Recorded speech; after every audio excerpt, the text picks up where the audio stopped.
keluar dari kotaknya. Tapi kalau mereka itu dikotakkan, lalu diatur dengan aturan-aturan yang sangat birokratik, yang sangat administratif, mereka tidak akan berkembang. Karena ini adalah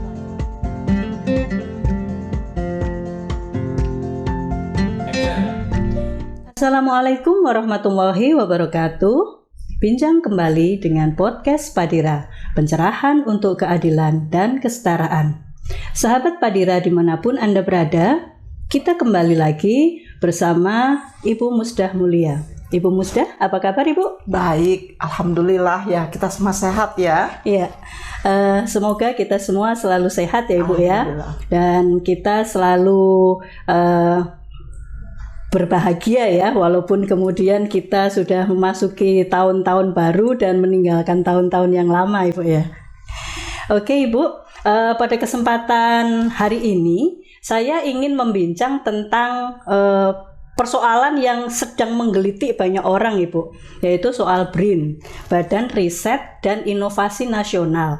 Nah tentunya Ibu juga sedikit gemes ya mendengar info atau isu tentang BRIN ini, di mana Badan Riset dan Inovasi Nasional ini sebenarnya adalah sebuah lembaga di bawah Presiden ya, yang dia dibentuk oleh Presiden Jokowi melalui Peraturan Presiden nomor 74 tahun 2019.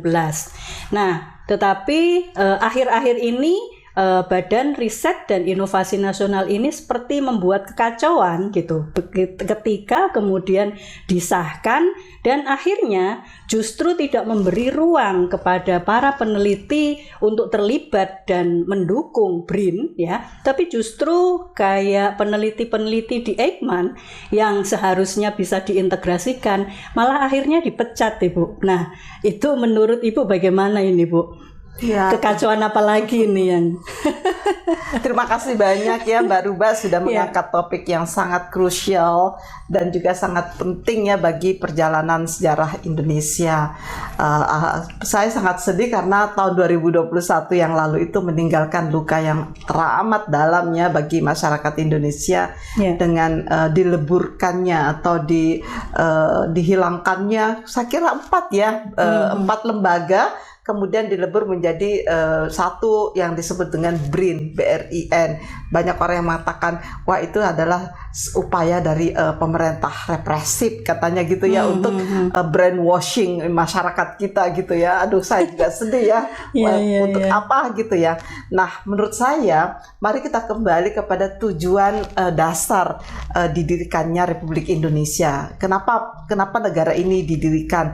Salah satunya adalah mencerdaskan kehidupan bangsa. Nah, tugas pemerintah dan tugas kita semuanya adalah bagaimana mencerdaskan kehidupan bangsa sehingga bangsa ini menjadi cerdas dan mampu berkompetisi dengan masyarakat dunia. Nah, hal-hal yang menyedihkan sekarang ini selama kita merdeka, 73 tahun kita merdeka, perhatian negara, perhatian pemerintah, bahkan juga perhatian tokoh-tokoh politik kita terhadap upaya-upaya peningkatan kecerdasan bangsa ini kurang ya. Karena apa? Saya melihat bagaimana lembaga-lembaga penelitian, lembaga-lembaga riset, lembaga-lembaga yang terkait dengan pengembangan sains dan teknologi itu tidak mengalami perkembangan yang signifikan. Bayangkan ya, kita udah 73 tahun merdeka, hampir seluruh produksi yang kita gunakan di dalam negeri ini adalah barang-barang impor. Kita tidak menghasilkan sesuatu, kita nggak punya inovasi ya. Bahkan hal-hal yang sangat sepele ya, terlihat sangat sepele ya, jarum pentul kayak ini Bu. Itu juga datangnya dari Cina ya. Bukannya kita marah sama Cina, bukan, tetapi kita kok iri gitu ya. Kenapa kok kita tidak menghasilkan sesuatu untuk 270 juta jiwa gitu ya. Nah, yang pertama ya, yang saya ingin kritisi dari kebijakan pemerintah ini adalah bagaimana pemerintah bisa melebur 4 organ penting yang terkait dengan upaya pengembangan sains dan teknologi, pengembangan ilmu pengetahuan, pengembangan riset itu menjadi satu badan, satu institusi, satu lembaga ya, yang artinya menurut saya itu satu hal yang nggak masuk di akal gitu ya. Karena apa? Karena bagi saya, andai kata pemerintah punya niat, punya concern yang kuat, untuk meningkatkan, mengembangkan sains dan teknologi, maka yang dikembangkan adalah bagaimana lembaga-lembaga yang sudah ada sebelumnya itu disupport ya dengan dana yang cukup, ya disupport dengan aturan-aturan yang memberikan keleluasaan kepada para peneliti. Karena bagi saya peneliti itu adalah nggak boleh diatur dengan birokrasi yang ketat, karena dia kalau diatur dengan birokrasi dia nggak bisa berkembang orangnya kalau terikat. Nah ya apa namanya gagasan kampus merdeka atau belajar merdeka itu sesuatu yang buat saya itu adalah sangat mendasar. Tetapi itu nggak bisa dikembangkan kalau negara sendiri tidak memberikan regulasi yang memungkinkan para peneliti atau para researcher itu berinovasi ya sebebas-bebasnya, keluar dari kotaknya. Tapi kalau mereka itu dikotakkan lalu diatur dengan aturan-aturan yang sangat birokratik, yang sangat administratif, mereka tidak akan berkembang. Karena ini adalah pelajaran dari yang saya dapat dari berbagai kunjungan saya ke lembaga-lembaga penelitian di tingkat dunia yang betul-betul memberikan kebebasan kepada para peneliti untuk berinovasi. Karena penelitian itu atau pengembangan pengetahuan dan sains teknologi itu datang dari kemampuan inovasi, kemampuan kreativitas, dan itu dasarnya adalah kebebasan berpikir atau berpikir kritis. Nah ini mesti yang dikembangkan oleh pemerintah. Bagaimana nih masyarakat kita terdorong untuk mengembangkan kemampuan berpikir kritis, berpikir analitis, berpikir produktif sehingga menghasilkan gitu. Nah, yang ini menurut saya tidak terbangun mulai dari terus terang aja nih Mbak Ruba. Apa yang saya katakan dengan kemampuan berpikir kritis, kemampuan berpikir analitis ya, kemampuan berpikir inovatif itu nggak dibangun mulai dari PAUD gitu ya. Mestinya kan dari situ kalau kita mau mengembangkan sains dan teknologi itu adalah pemerintah ini membentuk satu badan. Misalnya kalau dibentuk BRIN tapi bukan menghilangkan lembaga-lembaga yang ada, tapi ada lembaga khusus yang memikirkan tentang upaya-upaya strategis ya, upaya-upaya strategis yang akan menghasilkan terobosan-terobosan baru, bagaimana membangun modul-modul pendidikan di tingkat PAUD sehingga benar-benar yang di tingkat PAUD itu yang ditanamkan adalah nilai-nilai, sehingga pada waktu PAUD itu anak-anak itu sudah punya nilai-nilai, misalnya kecintaannya kepada kebersihan ya, kecintaannya kepada lingkungan, lalu kecintaannya kepada sesama makhluk, itu kan bisa dibangun seperti itu. Jadi misalnya ada BRIN, misalnya katakanlah begitu ya.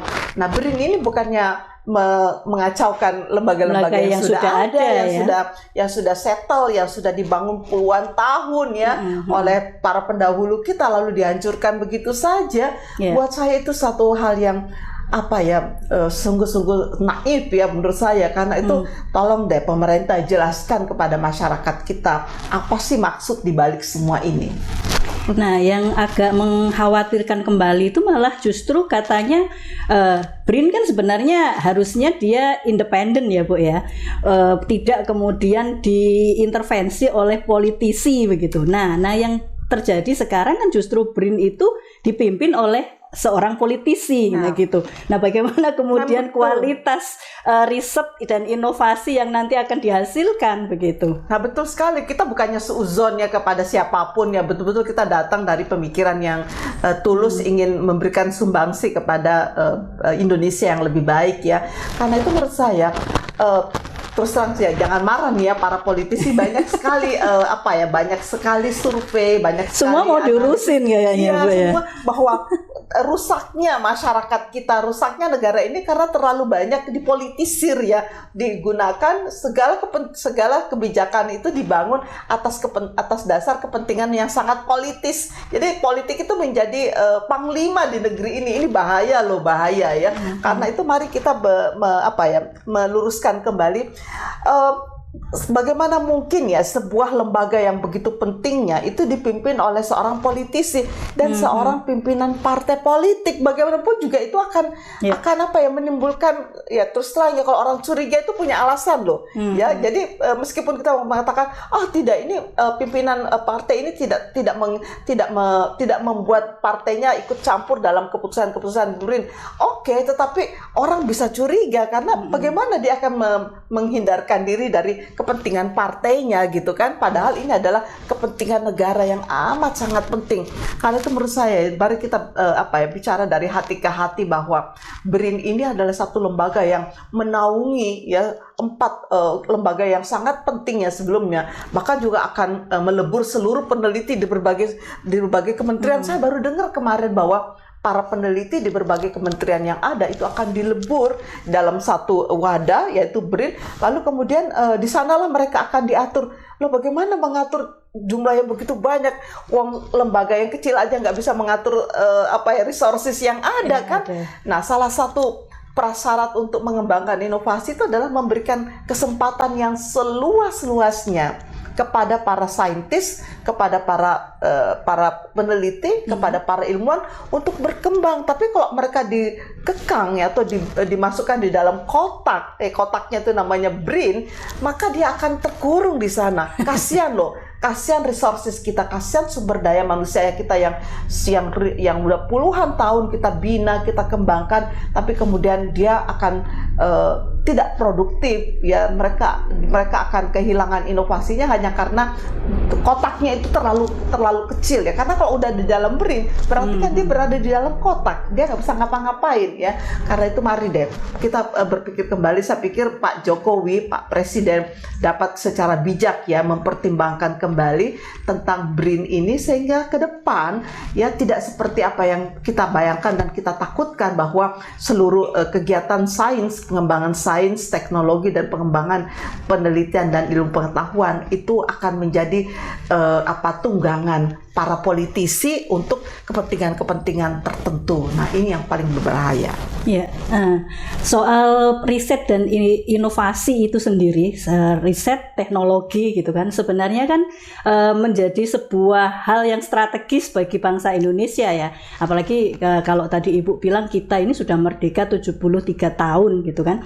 Artinya kemerdekaan sendiri untuk mencapai tujuan itu, bagaimana membuat masyarakat adil dan makmur, itu kan membutuhkan sebuah upaya yang yaitu tadi harus didukung oleh ilmu pengetahuan, teknologi dan riset begitu kan. Nah, yang saya dengar hari ini Bu ya, banyak penelitian kita sebenarnya banyak banget gitu, tapi masalahnya itu tidak ada diseminasi terhadap hasil penelitian. Jadi ada penelitian sudah jadi kayak cuman dipajang di perpustakaan atau menjadi buku yang ini gitu. Tapi itu nggak ada diseminasi gitu loh. Nah, itu bagaimana menurut Ibu? Itu dia sudah lama sekali, karena saya juga lama ya menjadi peneliti di Kementerian Agama ya, dan memang basic saya itu adalah peneliti. Jadi saya kadang-kadang kesel ya, kita sudah melakukan penelitian yang sangat panjang ya, penelitian yang mendalam, tapi penelitian kami itu tidak dijadikan basis untuk menyusun kebijakan. Jadi hampir semua, jangan marah ya kalau saya mengatakan hampir semua kebijakan pemerintah kita itu nggak berbasis penelitian. Kenapa? Karena yang meneliti sudah capek seperti itu, nah hasil penelitiannya nanti disimpan di gudang. Paling kalau disimpan di perpustakaan itu masih lumayan ya Bu masih ya, dibaca oleh para ilmuwan dan dijadikan rujukan, meskipun itu hanya rujukan ilmiah aja, untuk rujukan kepentingan ilmiah, bukan rujukan untuk kebijakan pembangunan. Karena itu saya terus terang aja, mari kita semuanya kembali menyadari bahwa seluruh kebijakan pembangunan kita itu harus dibangun berdasarkan riset, karena riset itu kan menunjukkan fakta di lapangan itu kayak apa, kebutuhan masyarakat kita itu seperti apa, sehingga kebijakan-kebijakan yang dilakukan oleh pemerintah itu betul-betul mengadres ya, merespon ya persoalan-persoalan penting yang dihadapi oleh masyarakat kita. Terus terang aja ya, kita melihat bahwa misalnya ya pembangunan beberapa bandara nih, itu kan akhirnya kan terbengkalai, bandaranya tidak merespon persoalan-persoalan yang real. Padahal udah dibuat internasional gitu ya Bu ya. Iya, jadi ada sejumlah bangunan infrastruktur kita nih ya, karena saya melihat pemerintah ini sangat fokus kepada membangun infrastruktur ya, tetapi bangunan-bangunan itu kemudian tidak menjawab persoalan-persoalan krusial dan persoalan-persoalan dasar yang dihadapi oleh masyarakat kita, yang real dihadapi oleh masyarakat kita.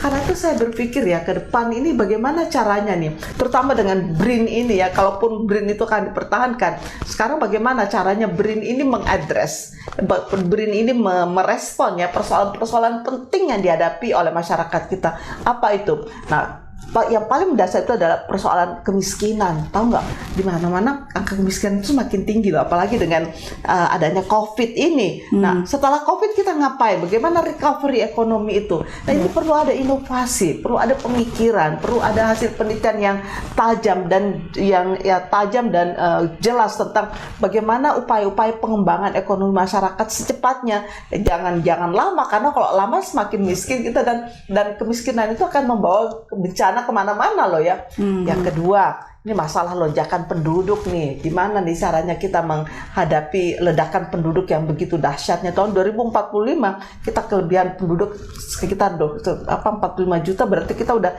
300 jutaan. Wah, mengerikan ini ya. Ada bonus demografi itu ya Bu ya. Katanya bonus demografi, ya. tapi bisa menjadi musibah ya. Iya, karena kita tidak memberikan penguatan ya terhadap milenial kita. Nah, menurut saya penting sekali agar supaya seluruh kebijakan pemerintah itu betul-betul dibangun berdasarkan hasil riset, berdasarkan penelitian yang mendalam, survei yang mendalam, sehingga semua bentuk pembangunan atau semua program pembangunan itu betul-betul mengadres ya, merespon, memenuhi kepentingan-kepentingan mendasar dari warga negara atau dari bangsa ini. Oke Ibu, ini kan jadi masalah sudah berlalu begitu kan. BRIN memang kemudian akhirnya sudah menyatukan banyak lembaga, dan itu sudah dipimpin oleh seorang politisi. Nah, kalau kita menginginkan adanya perubahan, dari mana ini menata ulangnya, dan bagaimana kita mengembalikan ruhnya BRIN ini menjadi sebuah lembaga riset dan inovasi nasional yang tentunya akan bermanfaat untuk masyarakat Indonesia pada umumnya, Ibu. Nah, bagi saya apa yang harus dilakukan, kalaupun BRIN itu akan dipertahankan, tapi saya masih berharap nih kepada Presiden Jokowi bagaimana caranya BRIN ini tidak mengeliminasi lembaga-lembaga yang sudah ada.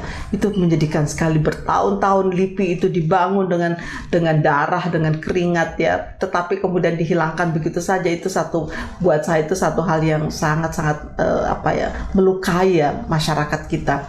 Nah, menurut saya paling tidak adalah bagaimana pemerintah memberikan kebijakan terhadap para peneliti yang jumlahnya ribuan, bahkan mungkin puluhan ribu ya, saya belum lihat angkanya yang pasti, tetapi jumlah yang besar ini itu jangan disia-siakan. Harus ada upaya konkret ya dari masyarakat kita, karena saya melihat juga bahwa perlu database juga ya. Perlu ya, jadi para peneliti di Eijkman misalnya ya itu kan jadi terlunta-lunta ya, karena mereka sebagian besar bukan pegawai negeri, terus kemudian ada aturan yang kaku di BRIN bahwa yang diterima hanyalah mereka yang PNS gitu kan tidak semua orang tertarik untuk jadi PNS kan, tapi mereka punya otak yang cemerlang ya, punya inovasi, punya kreativitas yang baik. Nah, sumber daya manusia kita seperti ini bagaimana caranya itu dikumpulkan ya, lalu kemudian diberikan satu kemerdekaan kepada mereka untuk mengembangkan inovasi-inovasi dan kreativitas yang berguna sehingga menghasilkan yang memproduksi hal-hal yang bermanfaat ya bagi kemajuan bangsa ini, bukan hanya kemajuan bangsa tetapi juga bermanfaat bagi bangunan peradaban manusia. Oke, sahabat Padira, menarik sekali ya perbincangan kita pada kesempatan hari ini. Semoga apa yang menjadi perbincangan kita bermanfaat untuk kita semua, dan semoga pihak-pihak yang berkepentingan mendengar ya apa harapan dan keinginan masyarakat bersama tentang lembaga BRIN ini begitu. Bagaimana kemudian Badan Riset dan Inovasi Nasional ini kemudian bisa kemudian bermanfaat dan tidak hanya mementingkan kepentingan-kepentingan sesaat yang sifatnya politis begitu. Nah, demikian sahabat Padira, terima kasih telah berbincang bersama kami. Salam Padira, pencerahan untuk keadilan dan kesetaraan. Terima kasih.